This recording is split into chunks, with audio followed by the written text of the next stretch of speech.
আমার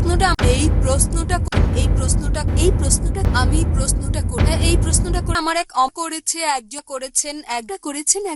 একজন বন্ধুর পক্ষ থেকে করেছেন এক অমুসলিম বান্ধবী, একজন ছাত্রী অপর্ণা, একজন অমুসলিম বোন ও একজন হিন্দু, একজন অমুসলিম বোন।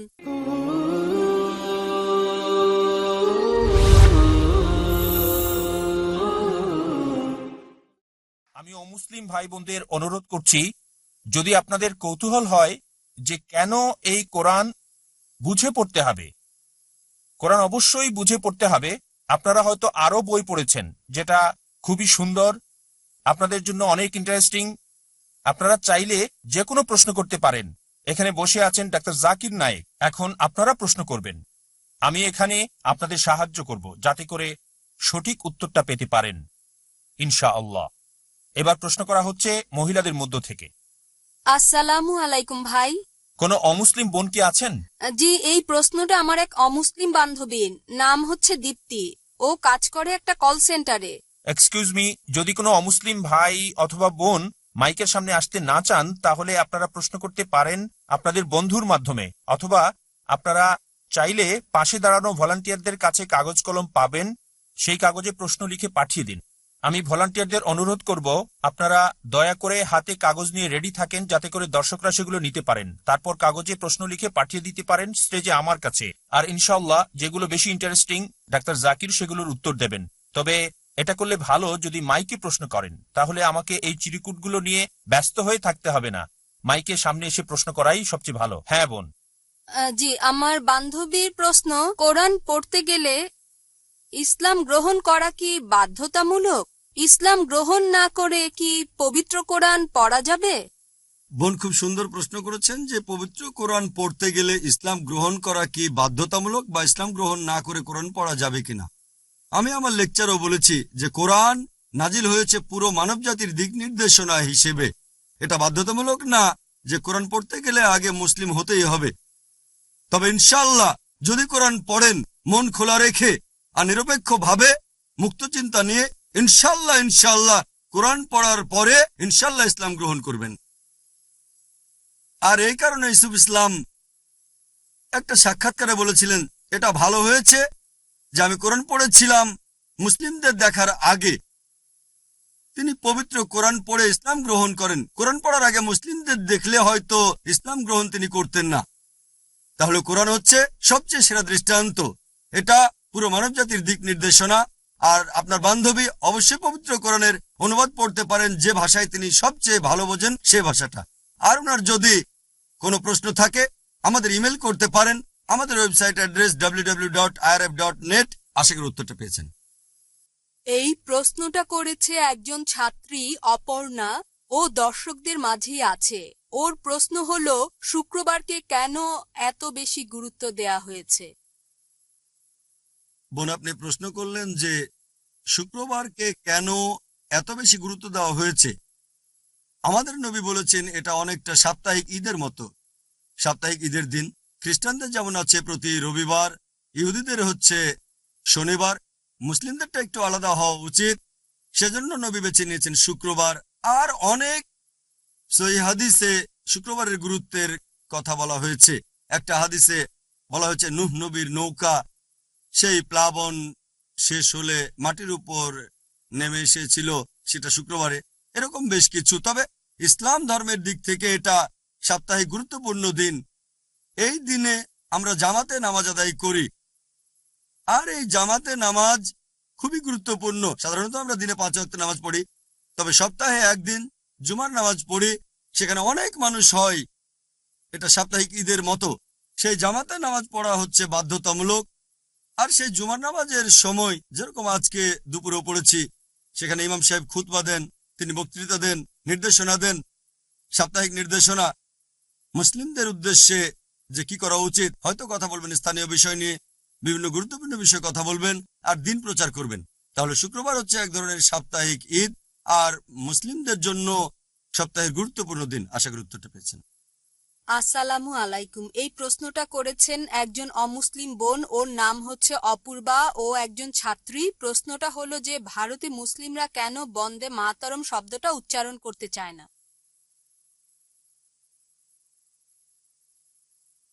বোন, আপনি প্রশ্ন করলেন যে ভারতে মুসলিমরা কেন বন্দে মাতরম শব্দটা উচ্চারণ করতে চায় না। এটা বেশ কমন একটা প্রশ্ন যে মুসলিমরা কেন বন্দে মাতরম শব্দটা বলতে চায় না। প্রেস কনফারেন্সেও প্রশ্নটা করা হয়েছিল, কনফারেন্সের শুরুতে করেছিল প্রেস মিডিয়া। এটার উত্তর দেওয়ার আগে আপনাদের একটা কথা বলি যে এমনকি হিন্দুদেরও বন্দে মাতরম বলা উচিত না। কারণ যদি গানটা শোনেন, লিখেছিলেন বঙ্কিম চট্টোপাধ্যায়, বন্দে মাতরম মানে আমি কুর্নিশ করছি আমার মাতৃভূমিকে। বন্দে মাতরম শব্দটা এই গানে মোট 3 বার আছে। আর এ কথা আগেও বলেছি যে বেদের কথা অনুযায়ী এখানে স্পষ্ট বলা আছে, যজুর্বেদ অধ্যায় নম্বর 32 অনুচ্ছেদ 3, এছাড়া শ্বেতসূত্র উপনিষদ অধ্যায় 4 অনুচ্ছেদ 19। न तस्य प्रतिमा अस्ति। মহান ঈশ্বরের কোনো প্রতিমূর্তি নেই, তার কোনো প্রতিমা নেই, কোনো ফটোগ্রাফ নেই, কোনো ছবি নেই, কোনো পোর্ট্রেট নেই, কোনো ভাস্কর্য নেই, কোনো মূর্তি নেই। তাহলে দেশকে উপাসনা করার প্রশ্ন আসছে কোত্থেকে? একজন হিন্দু যদি তাদের ধর্মগ্রন্থ বেদ সম্পর্কে জানে, সে কখনোই বন্দে মাতরম বলবে না। যদি ধর্মগ্রন্থ সম্পর্কে না জানে তাহলে সে বলতে পারে, তবে ধর্মগ্রন্থ সম্পর্কে যদি জানে, এই গানে 3টা লাইনে 3টা জায়গায় বলা হয়েছে বন্দে মাতরম, আমি মাতৃভূমিকে কুর্নিশ করি, উপাসনা করি, এটা বললে বেদের বিরুদ্ধে যাচ্ছেন। এখন মুসলিমদের ব্যাপারে যদি বলি, গানের মোট 12টা লাইন কোরআন এবং সহিহ হাদিসের বিরুদ্ধে যায়। 3 বার বলা হয়েছে আমি আমার মাতৃভূমিকে কুর্নিশ করি, এটা পুরোপুরি নিষিদ্ধ।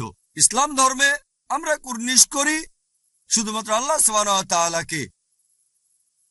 আমরা মুসলিমরা যদি আমাদের দেশের আইন সৃষ্টিকর্তার আইনের বিরুদ্ধে না যায়, আমরা সে আইন মেনে চলব। আমরা দেশকে ভালোবাসি, দেশকে সাহায্য করতে চাই, দেশটাকে উন্নত করতে চাই, প্রয়োজন হলে সত্যের খাতিরে দেশের জন্য জীবনও দিতে প্রস্তুত। তবে আমরা উপাসনা করতে পারবো না, কারণ আমরা উপাসনা করি শুধুমাত্র আল্লাহ তাআলার। শুধুমাত্র আল্লাহ তাআলার ইবাদত করা উচিত। আর এই দেশে স্রষ্টাকে আল্লাহ, সর্বশক্তিমান ঈশ্বর। তাহলে আমরা কেন সৃষ্টির উপাসনা করব? আমরা উপাসনা করব স্রষ্টাকে, সৃষ্টিকে নয়।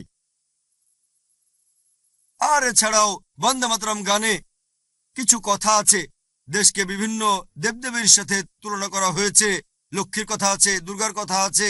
এই সব কথাই পবিত্র কোরআনের শিক্ষার বিরুদ্ধে চলে যায়। আর আপনি যদি ইতিহাস পড়ে দেখেন, কয়েক বছর আগে এটা ছিল রাজনৈতিক বিষয়। এই গানটা লিখেছিলেন 1860 বা 70-এর দশকে বঙ্কিম চট্টোপাধ্যায়। এর উদ্দেশ্য ছিল আসলে রাজনৈতিক, আর এখনো উদ্দেশ্যটা রাজনৈতিকই আছে। বুঝতে পারছে না, এটা তাদের ধর্মের বিরুদ্ধেও যাচ্ছে। এই গানটা বন্দে মাতরম তাদের নিজেদের ধর্মের বিরুদ্ধেই যাচ্ছে। তাই আমি বলবো, শুধু মুসলিম নয়, আমি হিন্দুদের উদ্দেশ্যেও বলবো যে আপনারা বন্দে মাতরম বলবেন না। কোনো বোন? আসসালামু আলাইকুম ভাই। এই প্রশ্নটা করেছেন একজন অমুসলিম বোন। ওর প্রশ্নটা হলো এই যে আমরা প্রায় টেলিভিশনে দেখতে পাই যে আফগানিস্তানে মহিলাদের অত্যাচার করা হচ্ছে। ইসলামে পুরুষরা কেন মহিলাদের অত্যাচার আর অপমান করে? বোন, আপনি প্রশ্ন করলেন যে আমরা প্রায় টেলিভিশনে দেখতে পাই যে আফগানিস্তানে মুসলিম মহিলাদের অত্যাচার করা হচ্ছে, ইসলাম ধর্মে কেন পুরুষরা মহিলাদের অত্যাচার আর অপমান করবে? বোন, এই প্রশ্নের উত্তর দিয়েছিলাম মাত্র কয়েকদিন আগেই কনফারেন্সের দ্বিতীয় দিনে, শনিবার অক্টোবর মাসের 31 তারিখে লেকচারটা দিয়েছিলাম, women in Islam protected or subjugated. সেখানে আমি বিস্তারিত বলেছি। আপনার বান্ধবীকে সেই ভিডিওটা দেখতে বলেন, ভিডিওটা দেখেন, ইনশাল্লাহ সবগুলো প্রশ্নের উত্তরই পাবেন। এবার মূল প্রশ্নতে আসি। আপনি টেলিভিশনে দেখেছেন যে আফগানিস্তানে মুসলিম পুরুষরা মহিলাদের মারধর করে। একবার আমার সাথে এক মালয়েশিয়ান দম্পতির পরিচয় হয়েছিল, স্বামী স্ত্রী দুজনে ডাক্তার। তারা বললেন যে আফগানিস্তানে তারা 1 মাসেরও বেশি সময় ছিলেন। তারা আমাকে বললেন যে টিভিতে দেখানো হচ্ছে তালেবানরা মহিলাদের মারধর করছে, কিন্তু তারা তালেবান নয়। আমি বললাম কিভাবে বুঝলেন? তখন তারা বললেন যে আমরা আফগানিস্তানে 1 মাসেরও বেশি সময় ছিলাম, আমরা জানি তালেবানরা কিভাবে পাগড়ি বাঁধে।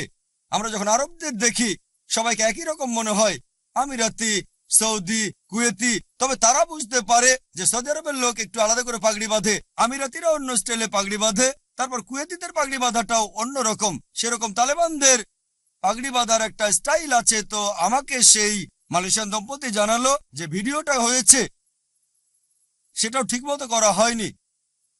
হলিউডে তারা সমুদ্র ভাগ করে দেখাতে পারে 10 কমান্ডমেন্টস, মুসা আলাইহিস সালাম সমুদ্র 2 ভাগ করেছেন, কিন্তু এটা দেখাতে ভুল করলো যে আফগানিস্তানে পুরুষরা মহিলাদের উপর অত্যাচার করছে। সেজন্য পবিত্র কোরআন বলছে সূরা হুজুরাত অধ্যায় নম্বর 49 আয়াত নম্বর 6, যখন তুমি কোনো তথ্য পাবে তৃতীয় কাউকে বলার আগে সেটা যাচাই করে নাও। তাহলে আমরা বুঝতে পারছি এটা হচ্ছে মিডিয়ার প্রতারণা। এর আগের কনফারেন্সে 2008-এ আমার লেকচার ছিল media and Islam, war or peace. সেখানে আমি দেখিয়েছি যে মিডিয়া কেমন করে ইচ্ছাকৃতভাবে ইসলামের নিন্দা করছে। আমি এটা বলছি না যে সব মুসলিমই 100% ভালো, সব জায়গাতেই কিছু কুলাঙ্গার থাকে। মিডিয়া কি করে, এই কুলাঙ্গারদের বেছে নেয় আর সবাইকে দেখায় যে এরাই আদর্শ মুসলিম।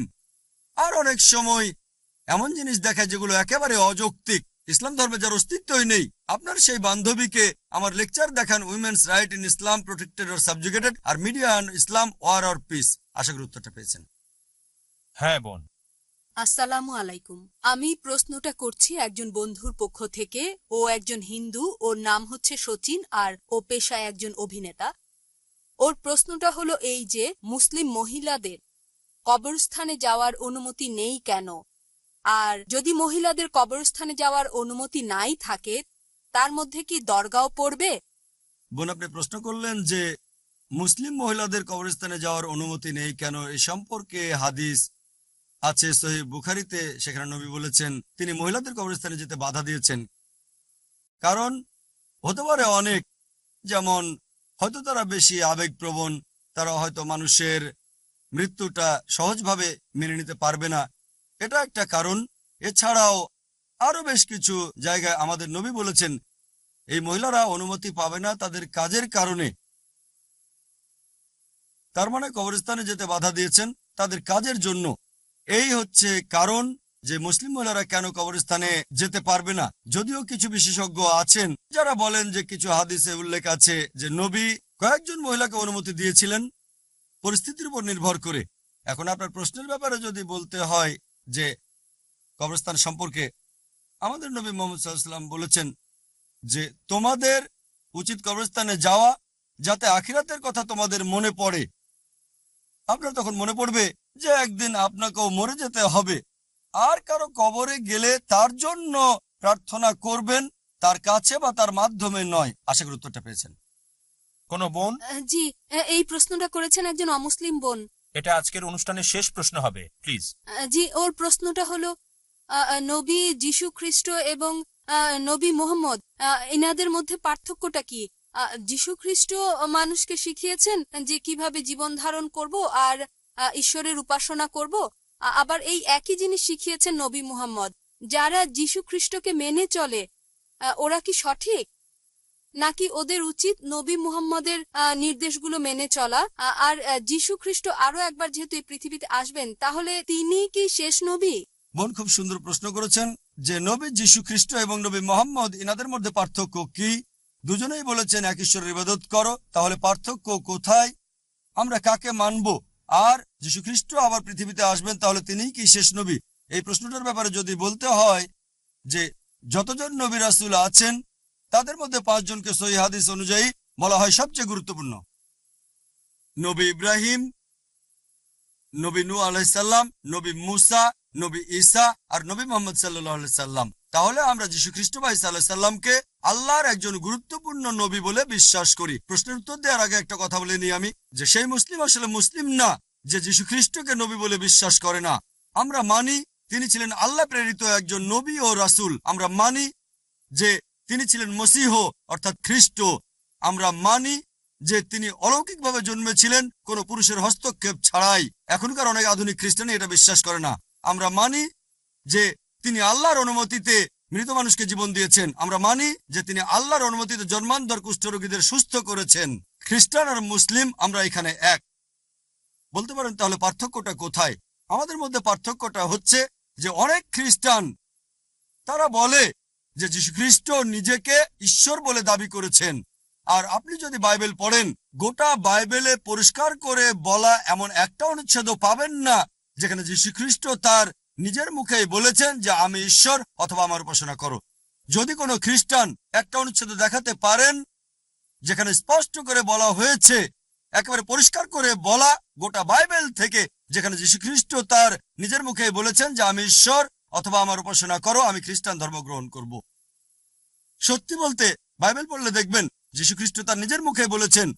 এটা আছে গসপেল অফ জন অধ্যায় নম্বর 14 অনুচ্ছেদ 28, আমার পিতা আমার চেয়ে মহান। গসপেল অফ জন অধ্যায় নম্বর 10 অনুচ্ছেদ 29, আমার পিতা সবার চেয়ে মহান। গসপেল অফ ম্যাথিউ অধ্যায় নম্বর 12 অনুচ্ছেদ 28, আমি ঈশ্বরের আঙ্গুলের সাহায্যে শয়তানকে তাড়িয়ে দেই। গসপেল অফ লুক অধ্যায় নম্বর 11 অনুচ্ছেদ 20, আমি ঈশ্বরের আত্মার সাহায্যে শয়তানকে তাড়িয়ে দেই। গসপেল অফ জন অধ্যায় নম্বর 5 অনুচ্ছেদ 30, আমি নিজ থেকে কিছু করতে পারি না, আমি যেমন শুনি তেমন বিচার করি, আর আমার বিচার ন্যায্য, কারণ আমি নিজের থেকে কিছু করি না, পিতার ইচ্ছা পূরণ করি।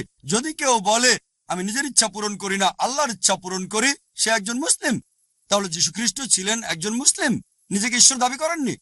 তারপর বাইবেলে আছে গসপেল অফ জন অধ্যায় নম্বর 14 অনুচ্ছেদ 24, যীশু বলেছেন যে তোমরা যে কথাগুলো শোনো সেগুলো আমার নয়, আমার পিতার যিনি আমাকে পাঠিয়েছেন। তারপর গসপেল অফ জন অধ্যায় 17 অনুচ্ছেদ 3, যীশু নিজের মুখেই বলেছেন এ হচ্ছে অনন্ত জীবন, যাতে তোমরা জানতে পারো ঈশ্বরকে বলে একজন আর যীশু খ্রিস্টকে যাকে তিনি পাঠিয়েছেন। এরপর আছে বুক অফ অ্যাক্টসে অধ্যায় নম্বর 2 অনুচ্ছেদ 22, হে ইসরায়েলবাসী, মন দিয়ে শোনো, নাজারেথ শহরের যীশু তোমাদের মধ্যে ঈশ্বর অনুমোদিত একজন মানুষ, তিনি অনেক অলৌকিক কাজ করে দেখাবেন, ঈশ্বর তাকে দিয়ে করাবেন আর তোমরা তার সাক্ষী। ঈশ্বর অনুমোদিত একজন মানুষ তোমাদের মাঝে, তিনি অনেক অলৌকিক কাজ করে দেখাবেন, তাকে ঈশ্বর করাবেন, তোমরা তার সাক্ষী। তাহলে যীশু খ্রিস্ট বা ঈসা আলাইহিস সালাম আল্লাহর খুব গুরুত্বপূর্ণ একজন নবী ও রাসূল, তবে তিনি আল্লাহ নন। আর যদি তাকে অনুসরণ করতে চান, এ কথাটা আগেও বলেছি যে গসপেল অফ জন অধ্যায় 16 অনুচ্ছেদ 12 থেকে 14, যীশু বলেছেন আমি তোমাদের অনেক কথা বলতে চাই, কিন্তু সেগুলো এখন সহ্য করতে পারবে না, কারণ যখন সত্যের আত্মা আসবেন তিনি তোমাদের সত্যের পথে নিয়ে যাবেন। তার মানে যদি আপনি সত্যি যীশু খ্রিস্ট বা ঈসা আলাইহিস সালামকে মেনে চলেন, এক ঈশ্বরকে বিশ্বাসের পাশাপাশি, তাহলে আরো মেনে চলবেন সর্বশেষ চূড়ান্ত নবী মুহাম্মদ সাল্লাল্লাহু আলাইহি ওয়াসাল্লামকে। এবার আপনার শেষ প্রশ্নের উত্তরে বলি যে যীশু খ্রিস্ট আবার আসবেন, তাহলে তিনিই তো শেষ নবী। পবিত্র কোরআনে উল্লেখ করা হয়েছে সূরা মাইদা অধ্যায় নম্বর 5 আয়াত 116, যীশু খ্রিস্ট বলছেন আল্লাহ সুবহানাহু ওয়া তাআলাকে যে তুমি সাক্ষী থাকো, আমি কখনোই বলিনি আমার উপাসনা করো, বরং বলেছি উবুদুল্লাহ আল্লাহর ইবাদত করো, রাব্বি ওয়া রাব্বুকুম। যিনি আমারও তোমাদের প্রভু। এখন যীশু খ্রিস্ট দ্বিতীয়বার আসবেন কেন? তিনি আল্লাহ তাআলার একমাত্র রাসূল, যাকে তার অনুসারীরা ভুল বুঝেছে। তিনি নাকি নিজেকে ঈশ্বর বলে দাবি করেছেন। অন্য সব নবী রাসূল তাদের অনুসারীরা কখনো তাদেরকে ঈশ্বর ভেবে ভুল করেনি। ঈসা আলাইহিস সালাম অথবা যীশু খ্রিস্ট হলেন একমাত্র রাসূল যার অনুসারীরা ভুল করে ভেবেছে যে তিনি নিজেকে ঈশ্বর দাবি করেছেন। এই কারণে দ্বিতীয়বার যখন আসবেন, তখন তিনি আসবেন নবী মুহাম্মদ সাল্লাল্লাহু আলাইহি সাল্লামের অনুসারী হিসেবে। কোন নতুন নিয়ম আনবেন না, তিনি আসবেন সাক্ষ্য দিতে যে নিজেকে ঈশ্বর বলেননি। তিনি নতুন কোনো ওহী আনবেন না, ওহী আসা সম্পূর্ণ হয়ে গেছে। কোরআন বলছে সূরা মাইদা অধ্যায় 5 আয়াত 3, আজ আমি তোমাদের দিনকে পূর্ণ করলাম, তোমাদের জন্য ইসলামকে পছন্দ করলাম আর তোমাদের প্রতি অনুগ্রহ সম্পূর্ণ করলাম। নতুন করে কোনো কিছু ইসলামে যোগ বা বিয়োগ করা যাবে না। তাহলে ঈসা আলাইহিস সালাম দ্বিতীয়বার পৃথিবীতে এসে খ্রিস্টানদের বিরুদ্ধে সাক্ষ্য দেবেন যে তিনি বলেননি আমার উপাসনা করো, বলেছেন উবুদুল্লাহ আল্লাহর ইবাদত করো, রাব্বি ওয়া রাব্বুকুম। তিনি আমারও তোমাদের প্রভু। তাহলে যীশু খ্রিস্ট আবার আসবেন মুহাম্মদ সাল্লাল্লাহু আলাইহি সাল্লামের উম্মত হিসেবে, খ্রিস্টানদের বিভিন্ন ভুল ধারণাগুলো দূর করার জন্য। আশা করি উত্তরটা পেয়েছেন। ওয়া আখিরি দাওয়ানা আলহামদুলিল্লাহি রাব্বিল আলামিন। জাযাকাল্লাহ ডক্টর জাকির।